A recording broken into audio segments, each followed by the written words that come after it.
Hola, curiosas y curiosos de la historia. Si os dijera que en uno de los templos más famosos, más importantes de todo Egipto, hay representados un helicóptero, un tanque y un submarino, ¿qué me diríais? No me he vuelto loco, no. Si miráis bien, cualquiera puede verlos. ¿Están ahí o no? Hoy nos pondremos el traje de investigador y responderemos ese misterio. Además lo haré con la ayuda de mi gran amigo Marc Mateos, apasionado de la cultura egipcia. Pero antes, si quieres estar al tanto de todos los vídeos que cuelgo cada semana, suscríbete y dale a la campanita. Soy JJ Priego, esto es Historias de la Historia y aquí se cuenta la historia de otra forma. ¿Quieres saber más? Acompáñame.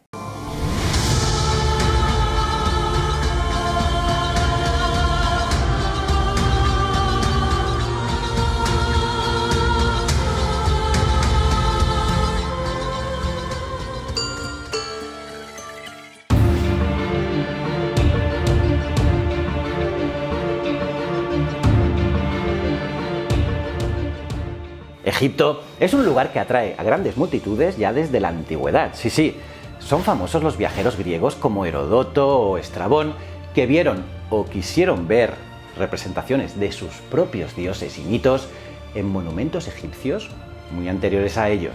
Por ejemplo, tenemos el caso del héroe de la batalla de Troya y rey mitológico etíope Memnón, hijo de un mortal, el príncipe troyano Tritono, y la diosa Eos, la aurora romana, quien anunciaba cada día el nacimiento matutino de su hermano Helios, el sol. La leyenda cuenta, y ojito al dato, que cuando Memnón murió en manos de Aquiles, su madre creó el rocío con sus lágrimas de dolor al amanecer. ¿Alucina mandarinas? Pues resulta que cuando Estrabón visitó Egipto a finales del siglo I a.C., comentó en su libro Geografía que en el año 27 a.C. un terremoto había dañado dos estatuas colosales que miraban al sol naciente en la orilla occidental de Tebas, haciendo que una de ellas, concretamente la situada más al norte, emitiera unos sonidos a modo de lamentos al amanecer. Y al oír a los lugareños referirse a aquel lugar como el templo de Pamenot, los griegos relacionaron esa estatua en concreto con el mismísimo Memnón, llamando a su madre Eos. Por esa vinculación, la estatua se convirtió en un auténtico imán para los viajeros griegos y romanos. ¿Fue ese momento el inicio del turismo? Ahí lo dejo. Y es que era tan famosa esa estatua, llegando hasta el punto que el emperador Septimio Severo, en un alarde de devoción y buenas intenciones, quiso restaurar la maltrecha y ruinosa estatua en el siglo III después de Cristo, eliminando así sin quererlo ese efecto sonoro tan querido.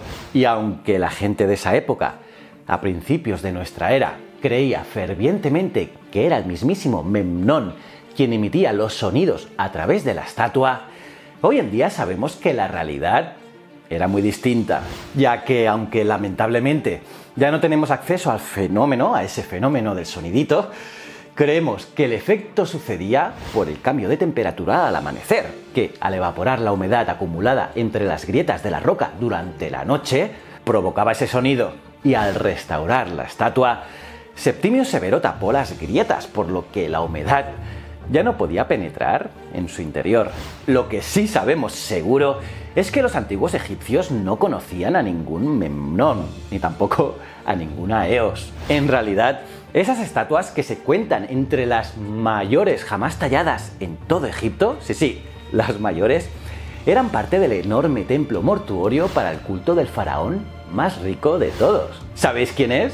Sí, Amenhotep III, cuyo nombre se había degradado por el paso de los siglos hasta el mencionado Pamenot. Pero el vínculo de las estatuas con Memnón llegó a ser tan fuerte que incluso hoy en día, aún sin saber su origen real, seguimos llamando a ese lugar los Colosos de Memnón, relegando a Amenhotep III a un nombre anecdótico dentro de las explicaciones a los turistas que se apelmazan delante para hacerles fotos. Pero los antiguos griegos, por su afán a relacionar Memnón con esos colosos, fueron aún más allá y creyeron haber encontrado su tumba en el cercano Valle de los Reyes. Ciertamente Amenhotep III fue enterrado allí, aunque su tumba ya saqueada, no fue descubierta hasta que la expedición napoleónica llegó al lugar en 1799. Por cierto, aquí os dejo un vídeo muy interesante sobre esa expedición de Napoleón. Pues bien, la tumba que los antiguos griegos relacionaron con Memnón fue la tumba de Ramsés VI, que estaba en pleno centro de aquel valle. Y el motivo que los llevó a creer que esa tumba en concreto era la tumba de Memnón no está del todo claro, aunque podría ser por la coincidencia en el nombre de coronación de ambos reyes. Y es que los faraones tenían 5 nombres que conformaban una titulatura larga y llena de epítetos rimbombantes, algo parecido a la popular reina de Juego de Tronos, Daenerys Targaryen. Estáis en presencia de Daenerys de la Tormenta, de la casa Targaryen, legítima heredera del trono de hierro, legítima reina de los Ándalos y los primeros hombres, protectora de los 7 reinos, madre de dragones, Khaleesi del mar de hierba, la que no arde y rompedora de cadenas. Daenerys de la Tormenta, de la casa Targaryen. Pues entre esos 5 nombres había 2 especialmente relevantes que son por lo que les conocemos hoy en día: el nombre de coronación o de Nesut Biti, el junco y la abeja, y el nombre de nacimiento o de Sar-Ra, hijo de Ra. En el caso de Amenhotep III, esos 2 nombres eran más o menos así: Nemat-Ra-Amenhotep Hakuaset. Y en el de Ramsés VI era más o menos también así: Nemat-Ra-Merlamón Ramesu-Necher-Ge-Kayunu. Vaya telita con los nombres. Quizás esa coincidencia en su nombre de coronación, al relacionar los nombres en los colosos de Memnón con los de la tumba de Ramsés, hizo pensar a los antiguos griegos que se trataba de la misma persona. Todas las pruebas llevaban pues hacia Memnón, un rey, un héroe muerto y enterrado que miraba al sol naciente mientras le clamaba Aurora. No se podía discutir su evidencia, ¿o sí? Y seguro que te estarás preguntando: vale, JJ, ¿qué tiene que ver todo esto de Memnón con el helicóptero del que os hablaba antes? Pues ten un poco de paciencia, curioso, que ya queda poco, muy poco. Además, es una muy buena excusa para hacer divulgación. Y es que al final el objetivo de este canal es entretener y aprender. Pues bien, allá voy. A unos 90 kilómetros al norte de Luxor, en la localidad de Abidos, hay uno de los templos más importantes y mejor conservados del Antiguo Egipto, levantado por Seti I en el siglo XIII a.C. para conmemorar uno de los lugares de entierro del dios Osiris.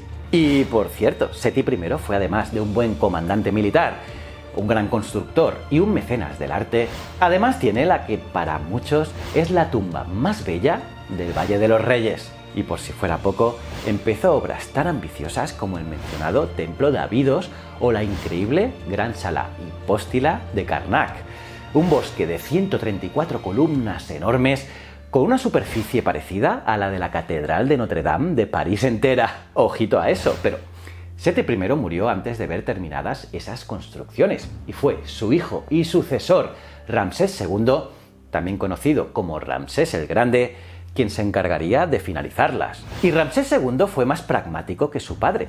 Si bien es cierto que por su largo reinado de 66 años, ojo, le dio tiempo a llenar Egipto de arriba abajo con monumentos propios, algunos tan memorables como el de Abu Simbel, en el extremo sur de Egipto. Pero pronto descubrió que era más fácil, rápido y económico usurpar los monumentos de otros. Sí, monumentos existentes que crearlos de cero. Piensa curioso que los templos egipcios se caracterizan por estar repletos de textos y escenas pintadas sobre estuco en bajo relieve o en relieve rehundido. Evidentemente, reemplazar textos sobre estuco pintado era tan simple como recubrirlos y volver a pintar, pero hacerlos con textos esculpidos requería de algo más de pericia. Para el bajorrelieve, los tallistas simplemente alisaban los bloques eliminando el relieve sobresaliente y luego procedían a grabar el nuevo texto en relieve rehundido, mientras que para reemplazar este último tipo procedían a rellenar los huecos con una argamasa que al secarse quedaba endurecida y podían volver a tallar, de nuevo en relieve, rehundido, el texto actualizado. Vamos, una especie de palimpsesto arquitectónico. Pero como cree el ladrón que todos son de su condición, para evitar que los futuros reyes hicieran lo mismo con ellos, faraones como Ramsés III se encargaron de poner los nombres reales en zonas bajas de los muros y con relieves muy muy profundos. Algunos incluso llegando a los 15 centímetros de profundidad en la roca, porque de ese modo, si alguien quería borrar esos nombres en un futuro, pondría en peligro la estabilidad directamente de todo el edificio. Bueno, más bien del propio muro. Curioso, ¿verdad? Y está claro que Ramsés II fue un experto en la técnica de la usurpación, y aunque podríamos decir de él que a grandes rasgos fue un buen hijo, tampoco le tembló el pulso a la hora de usurparle monumentos a su propio padre. Las usurpaciones en pintura o bajorrelieve hoy en día son difíciles de ver, pero si el texto original estaba en relieve rehundido es muy muy evidente, pues la argamasa que usaron se fue desprendiendo con el paso de los milenios, dejando al descubierto ambos textos superpuestos. Y tenemos buenas muestras de ello en las zonas que Ramsés II finalizó los trabajos de su padre, como en esta columna de la gran sala hipóstila de Karnak, o en este arquitrabe del templo de Abidos, que seguiría por la izquierda, y helos aquí, el helicóptero, el tanque y el submarino. Y dicho anacronismo, evidentemente llevó a los más preciados ufólogos y conspiracionistas a creer que esa era la prueba palpable de que los antiguos egipcios tenían una tecnología más avanzada que la nuestra, llenando miles y miles de libros y miles de horas de vídeo con esa idea. Pero, cómo no, nada más lejos de la realidad. Guste o no, eso es el resultado de lo que llamamos pareidolia, que no es otra cosa que el fenómeno por el cual nuestro cerebro cree ver algo que no está allí. Curiosamente, es un mecanismo de defensa del cerebro primitivo que busca patrones, normalmente caras, para protegernos de posibles depredadores. Y es la razón por la que a veces vemos caras en lugares tan inverosímiles como una tostada de pan o una montaña en Marte. Aquí podéis ver buena parte de ese arquitrabe que se lee de derecha a izquierda. Así podéis ver, curiosos, que el nombre de Horus, en verde, tiene todos sus símbolos solapados por la usurpación de Ramsés II. A su izquierda, en azul oscuro, tenemos el nombre de Nepti, que sigue en la parte de abajo. A su izquierda, en rojo, el nombre de Horus de oro, aunque justo ahí el bloque está roto. A su izquierda, en naranja, tenemos el nombre de Nesut Biti, con su cartucho que también está bastante solapado. Y a su izquierda, cortado y en azul claro, el inicio de lo que sería el nombre de Sarrá. Si ampliamos la zona roja, donde está el helicóptero y compañía, podemos separar la parte de Seti I, que aunque cueste un poco de ver, hay otros ejemplos en el mismo templo con esa parte. Y encima podemos ver la de Ramsés II. Y ese solapamiento nos da los famosos jeroglíficos tecnológicos, sí, jeroglíficos tecnológicos, pero lo que a nuestros ojos parece ser un helicóptero, un tanque y un submarino, en realidad son símbolos jeroglíficos muy comunes. Brazos, trazos verticales, arcos, aves, etc. Y sin sacarle un ápice de mérito a lo que hizo Ramsés II por propio pie, el tiempo le sacó un poco los colores, porque que la gente se acuerde por un helicóptero tiene tela. Y es que aunque su egolatría salió a la luz, el destino es caprichoso o bastante cachondo y quiso que de entre todos los solapamientos posibles, en ese arquitrabe recóndito, el arquitrabe de Abidos, se fueran a juntar tres que miles de años después, como si fuéramos aquellos antiguos griegos frente a los colosos de Amenhotep III, creyéramos estar viendo a Memnón. ¿O no? ¿Cómo os habéis quedado, curiosas y curiosos? ¿Qué te ha parecido este vídeo? ¿Te ha molado? Pónmelo en los comentarios, me encanta leerte. Y aparte de darle me gusta al vídeo, suscribirte y campanita, mira este vídeo aquí que tienes que ver sí o sí, que es tremendo. Y si no eres suscriptor, pues no sé qué haces, dale ya a este botón. Y estos dos botones son mis otros dos canales, tanto Ciencias de la Ciencia como Easy Promos TV. Y recuerda, el conocimiento Es un requisito esencial para la supervivencia.